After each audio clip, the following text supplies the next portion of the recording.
अस्सलामुअलैकुम रहमतुल्लाहि व बरकातुहू। उम्मीद करते हैं आप तमाम नाज़रीन खैरियत से होंगे। तहे दिल से इस यूट्यूब चैनल पर आप सबका स्वागत है। मैं हूं मुनकदिर, आप देख रहे हैं मुनकदिर मोटिवेशनल चैनल। आज हम बताने वाले हैं, आज जो हम गुफ्तगू करने वाले हैं रसिया और यूक्रेन के बारे में कि आखिर रसिया यूक्रेन से क्या चाहता है, आखिर दोनों आपस में लड़ क्यों रहे हैं, इन सारे जानकारी को बताएंगे। इससे पहले आपसे एक गुजारिश है कि आप हमारे चैनल को सब्सक्राइब कर दें और बेल आइकन को दबा दें ताकि हमारे हर आने वाली वीडियो की नोटिफिकेशन आप तक आकर के पहुंचे। तो चलते हैं मजमून की तरफ।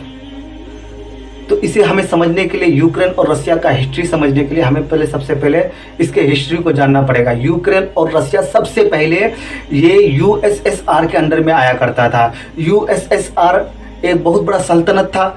जब इस सल्तनत में एक बादशाह बैठा जिसका नाम बोरज़वाजी था। ये बादशाह जब से बैठा उस वक्त से लेकर जब तक वो हुकूमत यूएसएसआर रही, लोग वहाँ तंगस्ती का शिकार होने लगे, लोग गरीबी और मुफलिसी में जाने लगे, जिसकी वजह से किसान और मजदूर मिलकर के हुकूमत के खिलाफ आवाज़ उठाता है। और आवाज़ उठाने के बाद फिर वहाँ पर एक और संगठन वजूद में आता है और एक तंजीम वजूद में आता है। 1805 से लेकर के 1990 तक कोई रिजल्ट नहीं मिलता। और साथ में जो रेड आर्मी था, जो तंजीम वजूद में आया था, ये भी लड़ रहे थे। फिर एंट्री होता है अमेरिका का। ये अमेरिका जैसे ही एंट्री लेता है तो ये जो यूएसएसआर जो सल्तनत था ये टूट के बिखर जाता है। ममालिक वजूद में आता है जिसमें रसिया और यूक्रेन भी वजूद में आता है। अब यहाँ से रसिया और यूक्रेन की हिस्ट्री शुरू होती है और यहीं से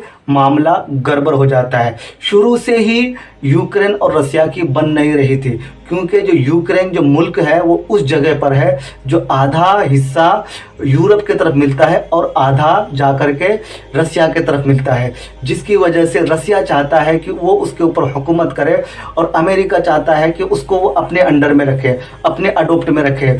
लेकिन फिर एंट्री होता है नाटो का। ये नाटो कौन है? तो ये नाटो को समझने के लिए 1949 में जाना पड़ेगा, जब इस संगठन को वजूद में रखा जाता है लंदन में।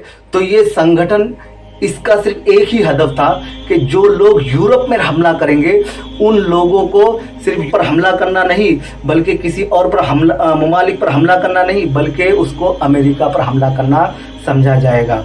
तो यही जब नाटो का जब एंट्री होता है तो रसिया जलने लगता है और रसिया चाहता है कि ये यूक्रेन नाटो में शामिल ना हो। और यूक्रेन को कई बार धमकी दिया गया रसिया की तरफ से कि तुम जा कर के यूक्रेन नाटो से मत मिलो। रसिया चाहता है कि यूक्रेन नाटो से ना मिले। क्यों ना मिले? क्योंकि अगर यूक्रेन नाटो से मिल लेगा तो जिसकी वजह से यूक्रेन की जो हिफाजती इक़दामात है वो बेहतर हो जाएगा और रसिया फिर यूक्रेन पर अपना दबदबाव नहीं बना पाएगा।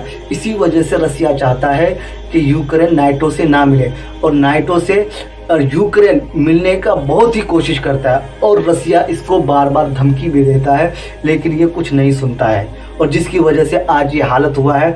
हो सकता है कि ये जो आज जो जंग का जो हालत बना है ये वर्ल्ड वॉर 3 का शुरुआत भी हो। तो हम नहीं चाहते कि ये इस तरह से जंग हो वर्ल्ड वॉर 3। और ये सिर्फ उन लोगों की नुकसान नहीं है, बल्कि इसमें सब लोगों का नुकसान है। इकोनॉमी गिर जाएगा, जो शेयर मार्केट है वो भी गिर जाएगा, जो चीज़ का दाम है वो और ज़्यादा बढ़ने लगेगा।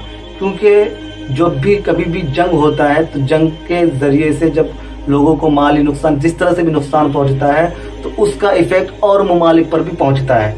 तो हम नहीं चाहते कि हमारे मुल्क को भी इस तरह का सामना करना पड़े। तो आप क्या चाहते हैं कि जंग हो या फिर सुलह किया जाए? हम तो चाहते हैं कि सुलह किया जाए।